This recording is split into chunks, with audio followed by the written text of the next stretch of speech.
Good afternoon, everyone. Thank you very much for that brief introduction.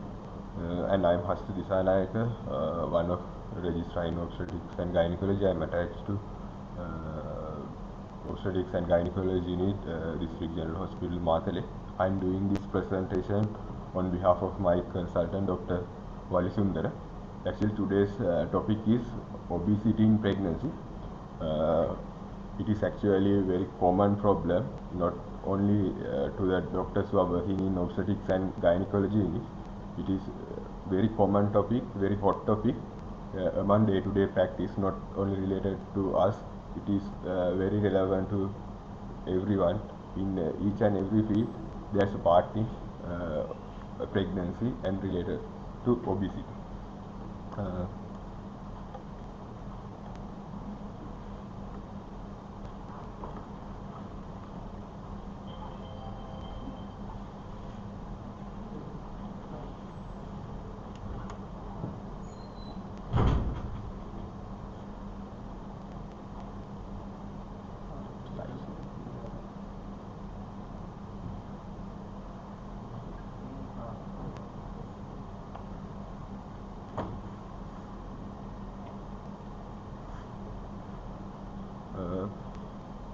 Actually, my presentation is consisting of epidemiology part of the obesity, and it has some classification, and mainly I am discussing about the impact in pregnancy. I would like to describe it in 4 parts. They are preconceptional, antenatal, intrapartum and postpartum aspects of the obesity. Apart from that, at the end I would like to discuss some lifetime risk related to that topic. Before going into my topic, I would like to discuss you something brief about obesity, which is, I think it will be important to everyone who are listening in the audience. When you move into the definition of obesity, according to the WHO latest definition, they are describing it as abnormal or excessive fat accumulation that impairs the health, and they describe this as a globally emerging health problem. And there's a new thing that is called World Obesity Day, which was started in 2019, and the date was fixed to 4th of March. And in my presentation, most of data related to obesity I was grabbed down from the World Obesity Day website.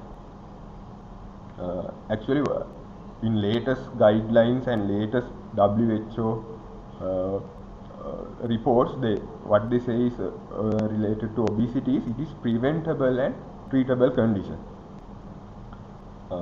When the changes in the epidemiological pattern of the BMI, when we are looking at 1950s, the most of deaths were encountered due to low BMI, like malnutrition, undernutrition, like problems. But when the years change, and over last 7 to 8 decades, that trend was changing to the most of deaths were occurred due to obesity related complications rather than underweight and malnutrition problems. When you are assessing the obesity, we are checking, that means we are measuring obesity using BMI scale. According to WHO values, we are usually we take 18.5 to 25 is the normal range of BMI. When the BMI is more than 25, we call it overweight, and the BMI is more than 30, we are taking it as obesity. And further, the obesity can be further divided into 3 groups. So they are class 1, class 3, class 2, class 3, according to the BMI values. If it is between 30 to 35, we call it class 1, 35 to 40, class 2, and if it is more than 40, we are calling it as class 3 obesity. Before going into my topic, I will briefly go to the global values of obesity. And when you are talking about global population, now it is 8 billion. Out of that 8 billion population, nearly 2 billion of people affected with obesity, or and when we are concerning deaths related to obesity, nearly 4 million of deaths occurs due to obesity each and every year. When you are moving to trends that with obesity over last 5 decades, that means 1975 up to now, the prevalence of obesity has been increased by 3 times. And when you are moving to the prevalence of obesity, obesity is most prevalent in among the developed countries, mainly USA, Australia and Middle East countries. When we are looking at this graph, in Sri Lanka, South and India, like South Asian countries, we comes under moderate risk group. When I move into the obesity in Sri Lanka, actually this slide was taken from Family Health Bureau. In our context, the most when we are talking about the impact of obesity and overweight, mainly they have an impact in cardiovascular diseases, type 2 diabetes, musculoskeletal diseases and cancers. When you are moving to epidemiology in Sri Lanka, nearly 30% of adults were overweight. Right? And when you are moving to school children, 5 to 6% of children were overweight.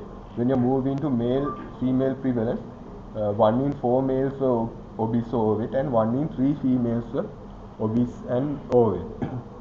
When you talking about the male-female distribution, females are more obese compared to the males in Sri Lankan population.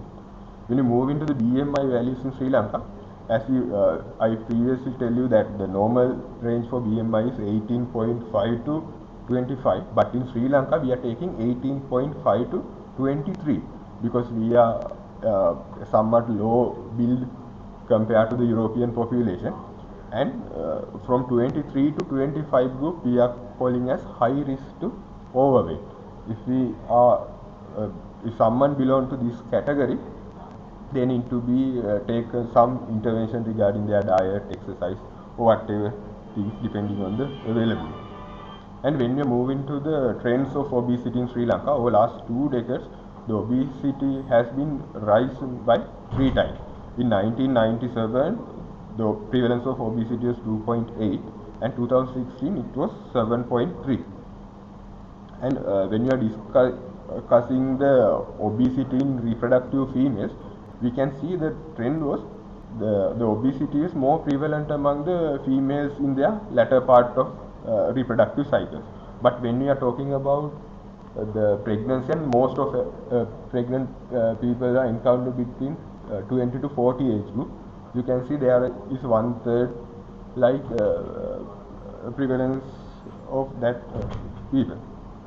When you move into the causes of obesity, actually it is due to genetic factors.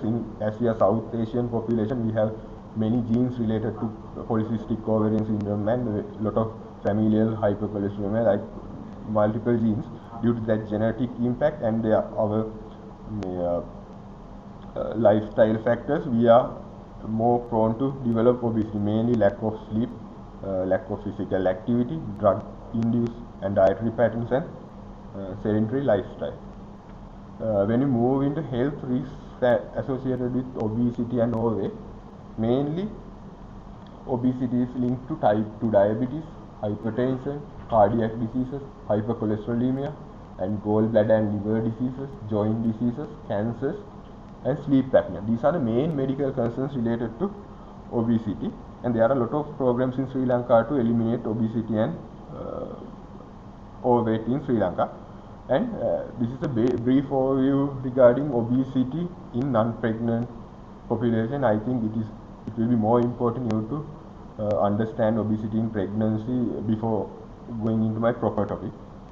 This is the main topic we are discussing today. It is obesity in pregnancy. For easy understand, I would like to classify it into 4 parts.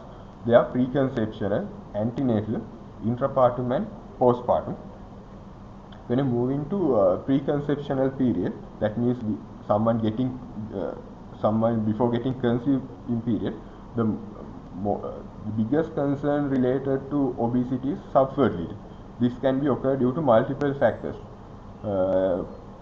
If I go by one by one. Due to obesity, they have some follicular dysfunction, which lead to which is due to increased follicular apoptosis and delayed follicular maturation like problem.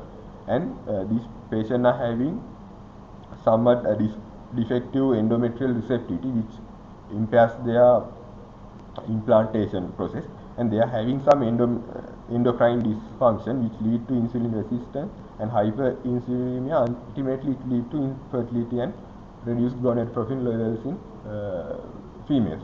Therefore, when you are considering the main factors related to obesity and subfertility, they are anovulation, reduced follicular reserve, endometrial dysfunction, and endocrine dysfunction. As we are South Asian, in our female population, nearly 15 to 20% of females are having PCOS. This is a known factor for getting obesity in South Asian population. When I move into the important facts in preconception counseling in patients with obesity, we can classify into mainly three parts. There are maternal concerns like increased risk of miscarriages, gestational diabetes, gestational hypertension, venous thromboembolism, labor problems, anesthetic problems, increased risk of PPH and wound infection like maternal concerns, as well as there are some fetal problems as well, like neural tube defects, other congenital anomalies like cardiac diseases, and these mothers with obesity and their later children also having some risk of getting obesity and childhood obesity. And these are the main concerns we should address during their preconceptional counseling period. They are gestational diabetes, preeclampsia and PIH, spontaneous abortions, preterm labors, and cesarean deliveries. When we move into preconceptional management, the most important part of the management is lifestyle modification, which includes exercise, diet, and smoking cessation. When I move into the healthy food and healthy dietary practices, what WHO and what the obstetric physicians are prescribing is healthy food, which including organic vegetables and natural meat like things rather than, and they are highly advised to avoid junk foods, carbonated drinks like fast food like items, and they are highly recommend exercise to reduce their weight before getting conceived, and mainly they are describing about walking and cycling and yoga, swimming like exercise for the beginners who are planning for getting pregnant. And there are another three concerns during their preconceptional period. They are optimizing weight, which also reduce the risk of miscarriages and macrosomia and hypertensive disorders in pregnancy, as well as it increases the success rate of vaginal birth after cesarean section. There are next important two things. One is they need to be given folic acid 5 mg at least 1 month prior to the pregnancy, which significantly reduces the neural tube defects. The next thing is vitamin D supplementation. Even though we are not practicing routinely in Sri Lanka, a lot of Western countries they are giving vitamin D supplementation for the obese people who are planning to get pregnant.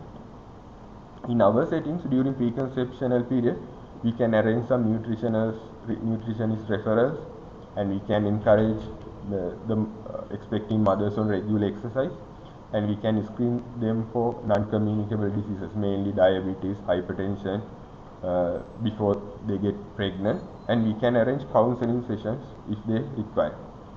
That is the more this is the end of preconceptional management, and this is the most important and mainly targeting part during this session. It is antenatal management. Actually, obesity and antenatal period is can be easily described with this diagram. Actually, this is a vicious cycle. When some patient is having increased amount of adipose tissue, which ultimately resulting in insulin resistance. During pregnancy, those people are increased risk of getting GDM, and in their future life also they are having increased risk of developing, that means about 50% risk of developing type 2 diabetes. Then Due to that insulin resistance, these mothers will develop hyperglycemia. Due to hyperglycemia, they will develop lot of fetal effects, including fetal macrosomia, ultimately which can lead to labor complication, increased cesarean section rate, as well as in their future later childhood, they are increased risk of developing obesity and cardiovascular diseases. Then from the next thing is, due to adipose tissue, there are a lot of vasoactive substance like leptin, TNF, like these causes vascular injury, and they can ultimately result in preeclampsia and thrombotic events. And the next thing with the obesity is, due to that problems, in their future pregnancy also at high risk of getting pregnancy complications, and they are having some lifetime cardiovascular disease risk. When I move into antenatal management concerns during antenatal period, for the easy understand, I would like to categorize into 5 groups. There are maternal medical fetal-maternal medical conditions, concerns related to fetal-maternal monitoring, anesthesia concerns, and concerns related to pregnancy interventions and practical concerns. When I move into maternal medical conditions, for the easy understand, it can be classified into early pregnancy concerns, late pregnancy, and intrapartum concerns. Early pregnancy, we have to mainly address for the miscarriages. These obese people are more prone to get recurrent abortions, and they are more prone to fail the IUI-like procedures, as well as they are at high risk of getting neural tube defects and other congenital anomalies. When I move into late pregnancy, these people are more vulnerable to develop gestational diabetes, gestational hypertension, and thromboembolism and liver diseases in pregnancy. And these are the parts related to intrapartum care. I will discuss them in that section. When I move in, the next concern is monitoring during pregnancy, as these patients are more vulnerable to develop GDI, GDM, PIH, thromboembolism like maternal concerns, as well as macrosomia, congenital anomalies like fetal concerns.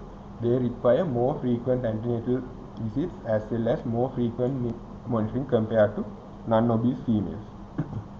Then there are some other difficulties with fetal-maternal monitoring. One is due to that high fat level, they are having, due to increased echogenicity of the adipose tissue, they are having somewhat difficulty in ultrasound visualization.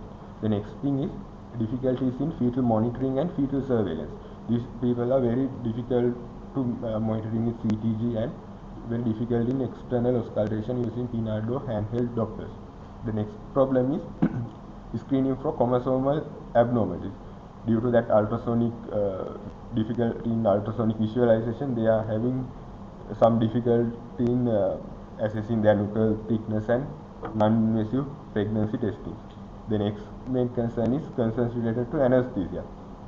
Actually, in this patient, due to obesity, they are having difficulties with intubation, difficulty in giving regional anesthesia, difficulties in cannulation, difficulties in monitoring. Likewise, there are a lot of concerns related to obesity in pregnancy and anesthesia.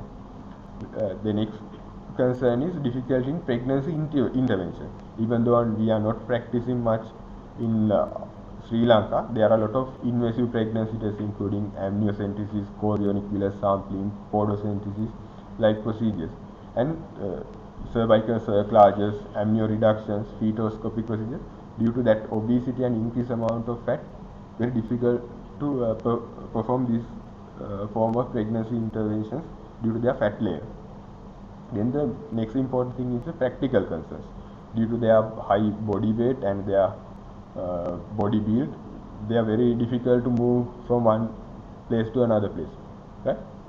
Compared to non-obese people, there are a lot of assistance need to transport these sort of patients, and they are require specific equipment such as large BP cuff, large theatre tables, large theatre gowns like things. When I move into the management part of the antenatal period, for the easy understand, I would like to describe them in 8 sections. They are monitoring their weight, dietary modification, exercise, fetal surveillance, screening for medical diseases, thromboprophylaxis, anaesthetic concerns, and maternal counseling. When I move into monitoring weight during pregnancy, in our maternal pregnancy record, there's a chart which need to be plotted during her booking visit and subsequent visit, as well as at the third trimester. What we expect is, in a normal non-pregnant, non-obese patient, we expected to gain weight about 11 to 13 kilogram during pregnancy, but in obese and overweight people, we are expecting somewhat low level compared to them, which is about 8 to 10 kilograms. The next most important thing is dietary modification. In our settings, we can arrange nutritionist opinion with that obese people, and we can advise them on healthy diet with avoiding high calorie, high fatty and sweetened food, and we can shift them into carbohydrate with low glycemic index. The next most important thing is exercise during pregnancy. When we are considering exercise, the most important thing is the safety. If someone is starting exercise during pregnancy, if she is new to exercise, we can recommend her 10 minutes of exercise per day, and if someone is already doing exercise, we can recommend 30 minutes of exercise per day, and we can recommend it to up to 4 to 5 days per week. And what they are talking about when they are talking about the types of exercises, actually the best exercises for the pregnancy are brisk walking, Kegels, yoga, jogging, like exercises, and they are recommended to avoid contact sports and basketball, football like exercises. The additional benefits of doing these exercises are which ease the pregnancy symptoms and which help to increase the facilitate the delivery, support the normal vaginal delivery at term. The next important thing is fetal surveillance.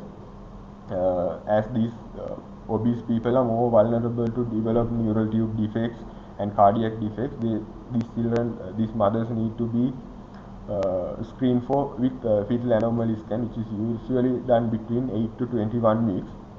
And the next thing is serial growth scanning, which need to be done from 28 weeks. Another concern is when someone's BMI is more than 35, their inches of fundal height measures can be inaccurate. Therefore, these mothers need serial ultrasonic assessment during the antenatal period. The next thing is, when someone's BMI is high, it is very difficult to do external palpation. So there are some impossibilities and practical difficulties in assessing their presentation, engagement and position. The next concern is screening for medical disorders. When you are concerning obesity and pregnancy, the most common and most encountered problem is gestational diabetes. Therefore, at 28 weeks we need to do an OGTT, and if someone is having past history of gestational diabetes, they need to be done OGTT at their booking visit, and each and every visit their BP values should be documented.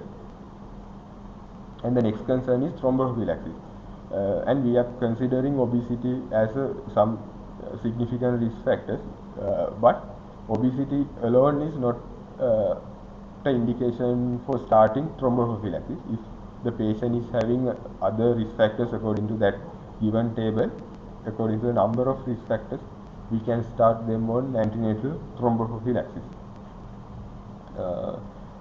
According to the latest recommendations, if some patient is having BMI more than 40 at the end of the trimester or before their term, they need to arrange anaesthetic assessment to assess any difficulties in venous access and assess the suitability for regional and general anesthesia. And these people are more vulnerable to develop anxiety, depression like symptoms during the antenatal period. If needed, they need to be referred to psychiatrist or psychological counselor depending on the availability. And this is the main part I want to highlight you in antenatal period. And when I move into my next part of the lecture, it is an intrapartum management. When I move into intrapartum section, it has several concerns.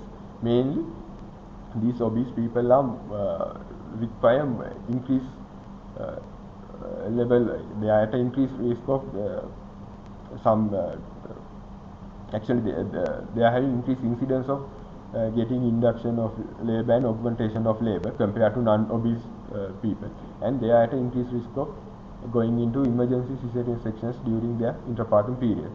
And compared to non-obese population, they are at an increased risk of getting labor complications, mainly shoulder dystocia and prolonged labor. Therefore, they need to be carefully monitored and closely monitored during their intrapartum period. And due to their increased weight and due to their labor complications and prolonged labor, they require additional and more analgesic cover compared to non-obese population. And these people are at increased risk of getting postpartum hemorrhage. Therefore, there's some protocol called active management of third stage. This is a must for obese people, and as they are at a risk of getting PPH, they advise to site a second cannula before during their intrapartum period. Then there are some other practical difficulties as well. There are like difficulty in intubation and giving regional analgesia, and other practical issues like mobilization, theater beds, and like things. And next thing is they are having during intrapartum period, due to that they are high fat layer and like problems, they are at a difficulty in giving maternal monitoring of vital parameters. And the last part of my lecture is postnatal management with obese patients. When you are concerning about immediate postpartum period, the main concern associated with the obesity and postpartum period is venous thromboembolism. In our settings, we must recommend early mobilization and hydration, and according to the availability and according to the patient factors, we need to address some DBT preventive stockings and prophylactic enoxaparin if available and clinically indicated. The next concern is lactational failure.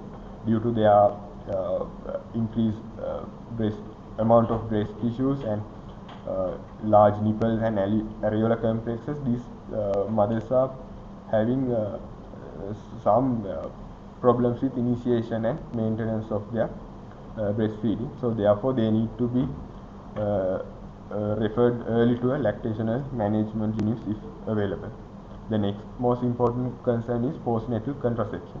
If some ladies had obesity during her pregnancy, if she is planning for another pregnancy, during that period we must address her to avoid excessive weight gain, and we must give her to proper contraceptive plan until her weight get optimized before her next pregnancy. When you are considering that contraceptive methods, non-hormonal methods are more superior compared to the hormonal ones. What they request was, if she is having fertility issues, IUCDs, which including copper and hormone releasing IUCDs. These are the first line contraceptive method, and if some ladies have no further fertility wishes, we can offer bilateral LRT if she is willing. The next concerns are, before this patient discharge, we need to give her proper dietary advices and advices on weight reduction and proper exercise workout.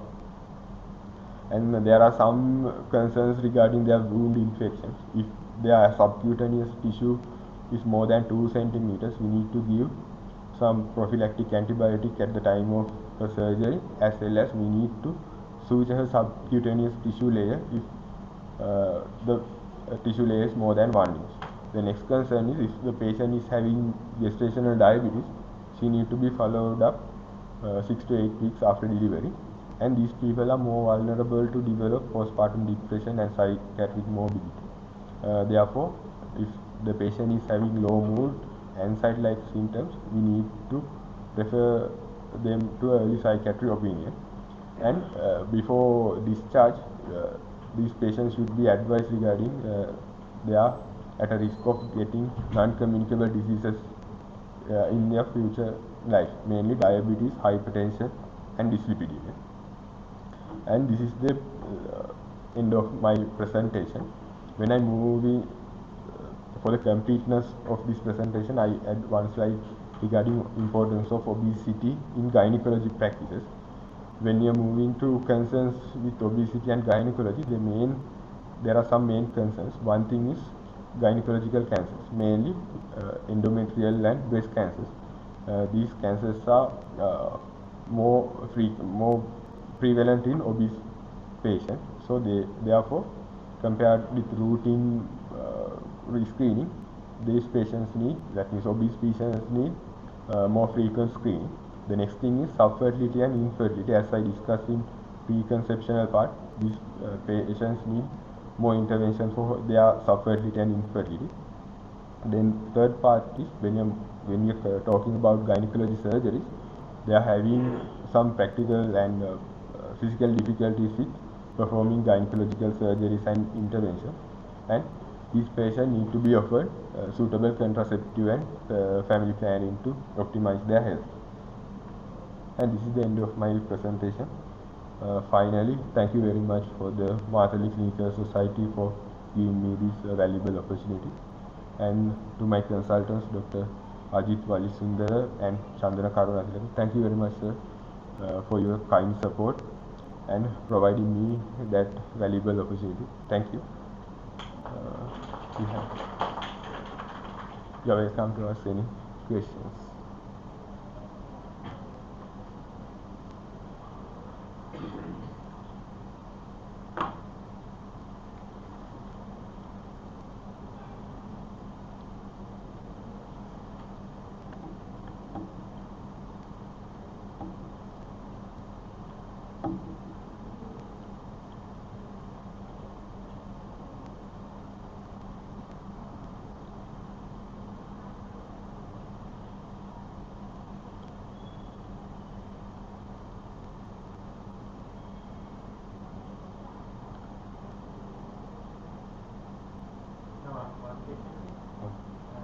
When we check the BMI, normal people and pregnancy, there's a difference because of the gravity plus. No, actually speaking, ideally in pregnancy, BMI need to be checked at booking. You see, if someone is planning for a pregnancy, it should be measured during her preconceptional period, and we need to be plotted in that maternal record if someone is coming in between the pregnancy. Thank you very much for that question. Does anyone have questions?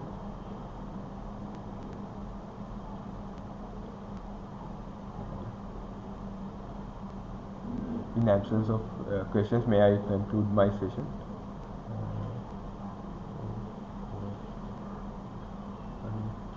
Thank you very much for your kind participation, and thank you very much for coming. Thank you.